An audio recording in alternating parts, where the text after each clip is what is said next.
Hi, I'm Patrice Crocevera. I'm an alumni of William Patterson. I graduated in 2017 with an Applied Sociology degree. I served in the military from 2007 to 2011.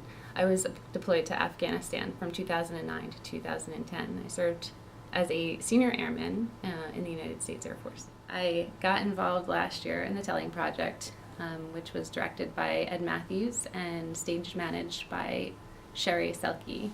And I was asked to be in that because I was a veteran, and so they asked me to tell my story. It's a way to connect veterans to civilians, and how that's different from this year's performance is that Casey is the role that I'm playing, and Casey is a fictional character. Although I do feel like Casey's story is one that a lot of veterans, and especially women veterans, can relate to. She's a mother, and she ends up in situations that she wouldn't expect to be in during her deployment. And so because of that, she comes home and has to deal with all of these things that have happened to her that, don't happen in a normal and everyday experience.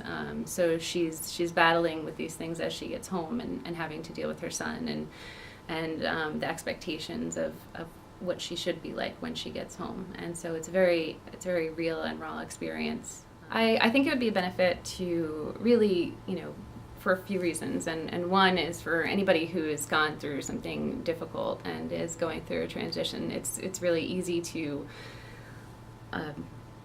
empathize with some of the characters. Some things that are talked about are not mainstream, so to speak, and I think some of the thoughts that we sometimes have aren't well accepted. So I think being able to see that will give us a different perspective and feel a little bit heard and acknowledge that we're not so different. And also from the perspective of a veteran. And I think nowadays, a lot of people know somebody who is a veteran, and it gives a perspective of being able to relate to them in a way that we might not be able to if we're not able to hear their stories. So I think, once we get that inside look, we're able to see those people who come home and be able to give them a little bit more reprieve that they need.